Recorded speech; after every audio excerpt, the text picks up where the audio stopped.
Hello there. Well, today we are down at the Hard Rock Hotel here in Pattaya, right on the beach. Why are we here? Well, we're here to meet some friends and actually meet some new friends. When I say friends, I actually mean young children. Today, Tracy Cosgrove from the Melissa Cosgrove's Foundation has taken 37, I think it's 37 children from one of our projects in Bangkok. And the sponsor of this is CEA, of course, our old friend Kevin Fisher. So they brought them down here for a day, kind of by the beach, in the pool, with a spot of lunch. Is it a special day? Well, it is for them. Let's go and find out more about it.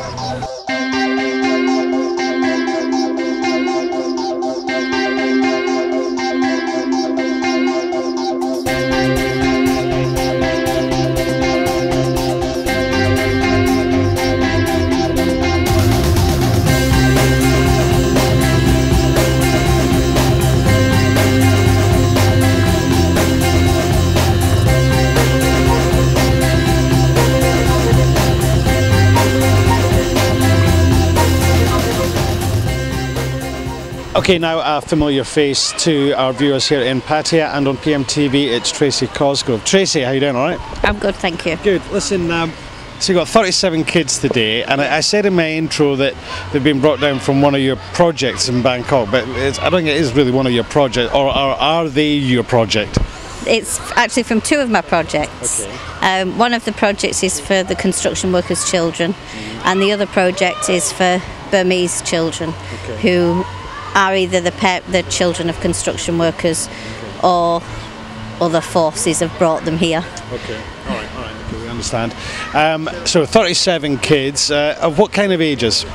They're from 7 up to 16. Okay, right. Now, I would imagine that a lot of our viewers, you know, think, oh yeah, there's Tracy, we've seen her before, I mean, we've done lots and lots of interviews, and I think the first one was maybe, I don't know, I guess about 4 or 5 years ago now, maybe even longer. And they associate you with the Lighthouse Club and the work that you do, or how you're a representative of that particular organisation. But the reality is that these kids, you haven't just came into these kids' lives in the last couple of years, have you? No, it's been like over 12 years. My goodness. So really, in a way, you know, they must be almost like your children. Yeah, I treat them as if they are my children, and I'm going to keep looking after them until they fly the nest. Okay, all right. So the nest at the moment, they're in Bangkok. Some of them are staying at a temple, I believe, right? That's right, they're staying at the temple. The Burmese boys are staying at the temple, and the monks at the temple take care of them. Okay. So what is their future then? So some of them are here, you know, the amount of children in the temple is 75 children. Some of the children we've had for 12 years, and luckily, you know, for those ones now they've become 18 and now they actually have papers to say that they're legal, whereas previously they were illegal. So now they're legal, and like we did an interview last year, you know, now we've started the paperwork and now they've actually started training for jobs. All right, so for anybody who missed that interview, we spent a day with Tracy in Bangkok, and it was basically 3 portions of the programme. But the first one, we started off at the Marriott in Bangkok, where I think it was it 4 students, 4 older, teenagers, I guess 18-year-old had been brought in to become chefs, trained as chefs. And it's not just like work experience, you know, they were given the proper uniform, they come to work at the right time, they're there, you know, they're learning the work ethic. And I believe now, because that was nearly a year ago, I believe now they've really flourished, right? Yeah, they have. The main thing is as well with the temple, there's a core amount of children who literally were dropped off many years ago by parents who were construction workers, who said they'd pick them up 9 months or a year later, and for some reason unknown to us they've never been back to collect them, and this is why we ended up with, you know, quite a lot of children who really I've known for a long time, and you just take them as if they're part of you, you know. And today there's a lot of the children who are new children, and there's a mixture of ages. If you saw their face when they first arrived here, they've never seen a pool, they've never seen the sea. Right. You know, these kids are living inside a temple after making their way through a jungle. You know, this is no joke. This is kids who've been brought through a jungle. So this must be like paradise. Oh, absolutely. I mean, it took probably about half an hour for them to actually get themselves, you know, into a state that's like, oh, we actually can go in that water, and now looking at them, it's delightful, you know, that they're here to have some fun. Well, you know, I said in my intro, you know, is it a special day? But I'm sure for the kids this is quite something. This is extreme. It could be another year before they get out again. You know, out to enjoy life. You know, we've got 7 baht a day per child to feed the children. That's how much, you know. That sounds impossible. Yeah, well, it is near impossible, but you know, that's the reality of it. The other group of children are the construction workers' children, who, again, it's wonderful for them to, you know, to come out and have a great day, you know, here. I mean, thanks to CEA, you know, it's a big it's a big cost to do this, especially with the transport and everything else. And today it's a full load of activities. You know, often I come. The Hard Rock are very good. They let me bring in the children, so I can bring like 10 children at a time. But today to have 37 is a total different ball game. You know. Well, we'll speak to Kevin in a minute, you know, to ask him, you know, why he's done it. But I'm sure his answer is going to be that, you know, you're such an infectious woman, and you know the love that you put into these projects not just emanates; it rubs off on other people. Well, thank you. We can all do something. Even somebody says to me, you know, with this old lady, you know, that we have at the moment. Somebody said, "Oh, I can only give you 1,000 baht." Only 1,000 baht is, you know. Also, when you think, if we're only allowed to spend 7 baht a day per child, 1,000 baht makes a big difference. It sure does. You know. Yeah. You know, I can't help thinking, you know, if it wasn't for people like yourself, you know, who would take up this responsibility? No one, right? Big answer. You know, this is just, I guess, with the help of a fabulous network of friends, I'm able to achieve it. You know, people often say, oh my God, you know, I couldn't do what you do. Okay, if you can't do it, but I couldn't do it without them as that little link in the chain. They may think they're a small link in the chain, but if that link's broken, we can't do it. You know, we all need to join together, and we can make a difference. 12 years of helping these boys, you know, shows we can make a difference. Well, you have made a difference. I mean, like you say, they've came down and seen a pool for the first time in one of Padia's premier hotels, you know, with great staff, and they've put on a great spread. Again, we'll speak to Kevin about this.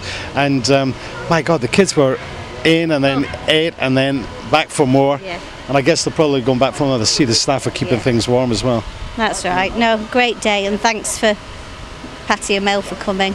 And enjoying it with us. Well, it's our pleasure, you know, and actually I think it's our responsibility as well, because, you know, we cover things like the Lighthouse Club, and okay, that the money from the Lighthouse Club goes to the Melissa Cosgrove Foundation. You're responsible for then, you know, putting that out to the various projects, but I think it's part of our responsibility to help demonstrate the kind of thing that's happening with your foundation, and you know the stuff that you've been telling us. One thing I would like to say though, especially with the Burmese boys, the Lighthouse Club, we don't use funding from that for this project. If we did, well then the budget could go higher. But you know, I have to keep a balance with the Lighthouse Club. I try to keep a balance to keep it that way. But for the boys, you know, if we then started to increase, you know, I have to look at other ways of funding for that particular project, because we have to keep money for the Lighthouse Club. If for instance, if somebody dies or in the construction industry, I can't say waste it on food, but we have to, you know, have a fund ready. To have a fund ready for, you know, for such activities. So we can't use that money for for this case. Okay. All right. So I am looking for people to fund this case. All right. Well, there you go. So the website and Tracy's contact details are on screen and have been on screen. If you would like to help, and it's exactly what Tracy said, even if you're thinking, well, I could only give £1,000 back, that can make a world of difference for these children or for some of the other projects that Tracy is doing. Tracy, it's great to see you again. Okay, we're going to speak to the man who's been throwing all the dosh at this today. It's Kevin Fisher. Stay tuned. Thanks, Tracy. Okay.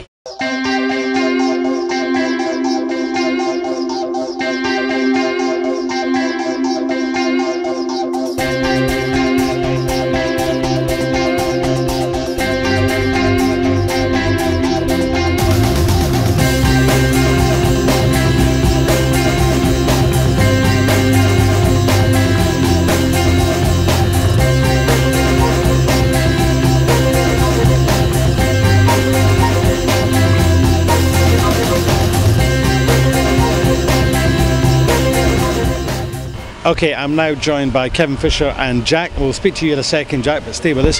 Kevin, so you've had a bit of a relationship with Tracy for a few years, in the nicest way. Yes, it's in the nicest way. We tease each other, but it's all good.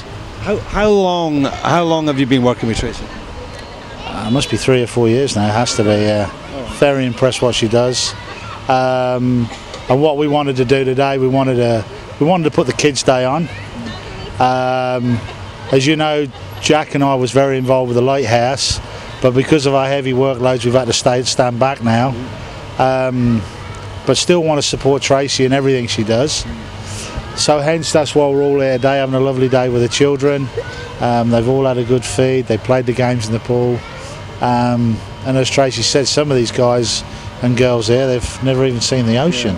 Yeah. So it's incredible, isn't it? Yeah. So it's very important for CES and CES to give something back to the community. Sure. Yeah. And it's CSR, isn't it?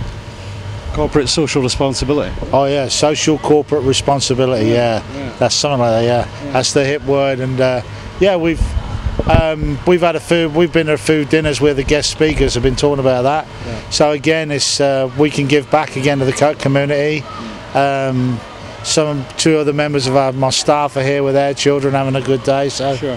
And the underprivileged, which is fantastic. Well, it is great stuff. I mean, Tracy's always had this link with the Hard Rock, and I know that they support her, and I think it's very important that we actually demonstrate that as well on TV. But it's premises like this that help it happen. What would you say to people who are in a similar situation like yourself? You've been in business a few years now. Things are going really well. I remember you used to be quoted as Kevin the Crane Man, but now, CEA Logistics is huge, and we can talk about your business in a second. But what would you say to people who've got business and they're thinking, well, yeah, I wouldn't mind doing something like this. Why would you say it's important to do it? What do you get out of it as well? Yeah, for me personally, I've always been charitable with the heart and things to do with the kids, more with the kids, because you and I are adults, we can fend for ourselves, we know what direction we want to take. But the underprivileged who've had some hardship in their life, need to move forward.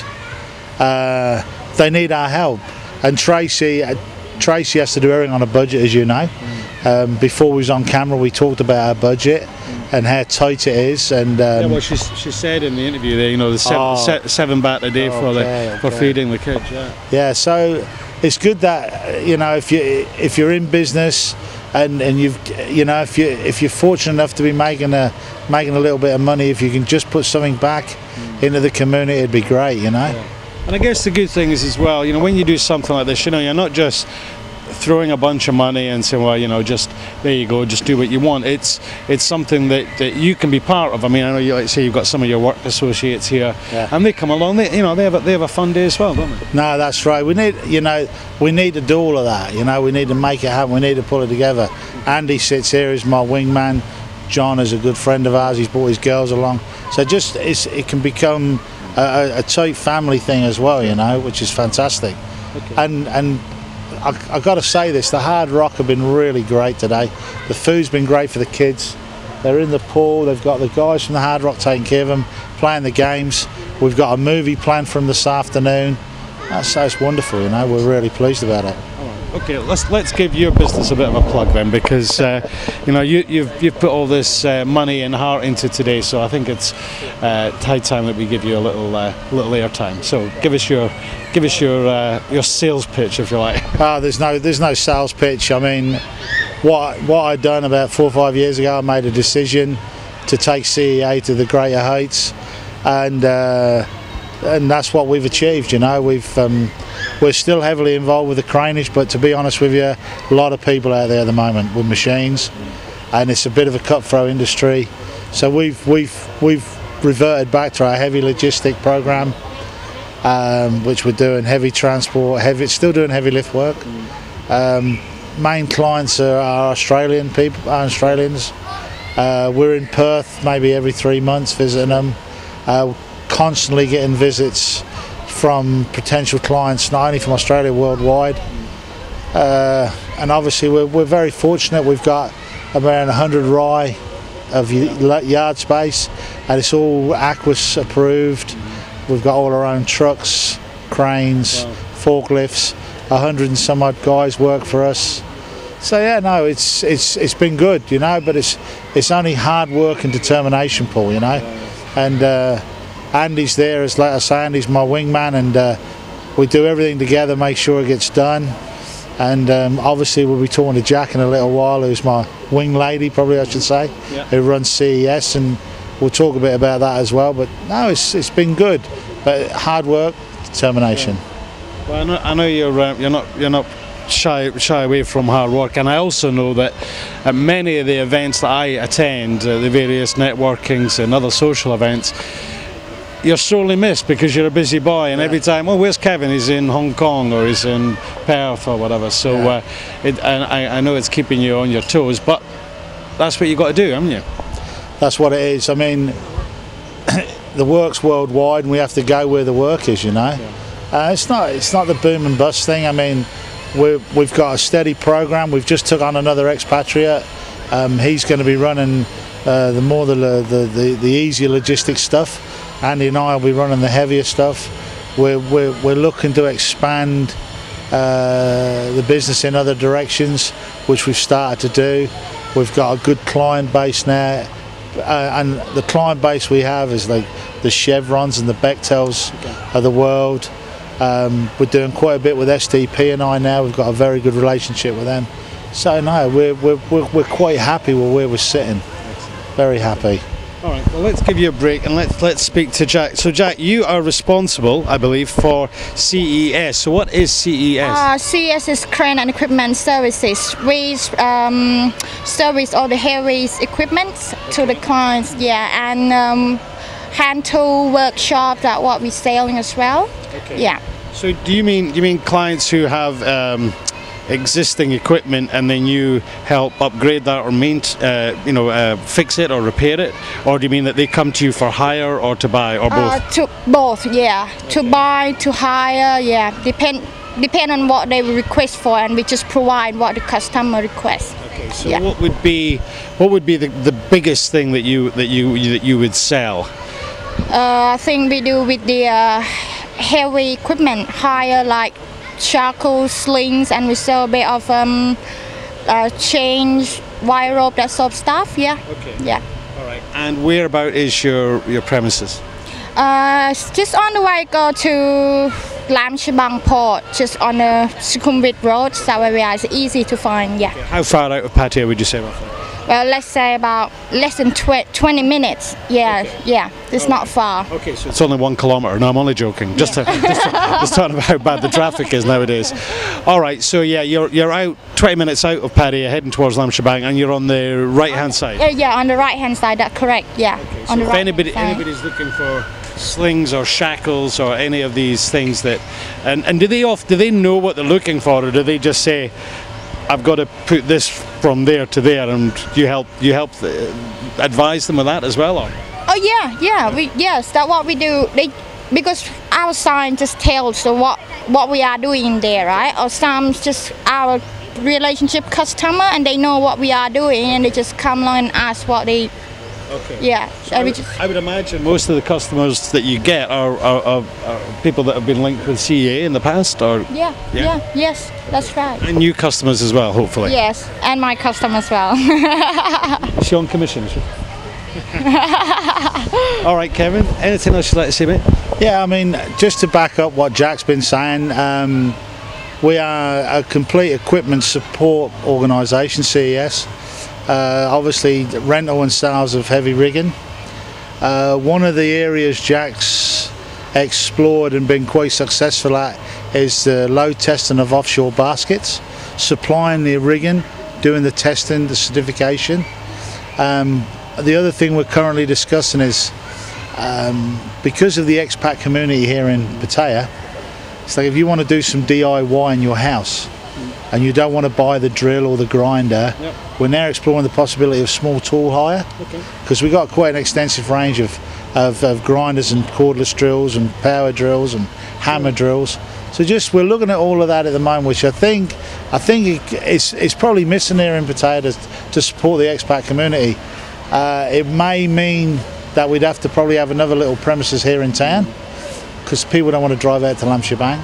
So it's just something, it's another arm of the business. Well, you know, it makes a whole deal of sense, because I know when I moved into my house, you know, I was wanting to hang some pictures, and you can't hammer a little picture hook into any of these things. Yeah. It's got to be something bigger than that. So you've got to get a drill in. Okay, anything else, Kevin? Nah, that's fine. Okay, mate. All right, we're going to round it up here at the Hard Rock. We've had a great day, but you know what? Nothing compared to the fun that the children have had, courtesy of Tracy, the Melissa Cosgrove Foundation, CEA and CES, represented here by Jack and Kevin. This is Paul for PMTV. See you again. Bye-bye.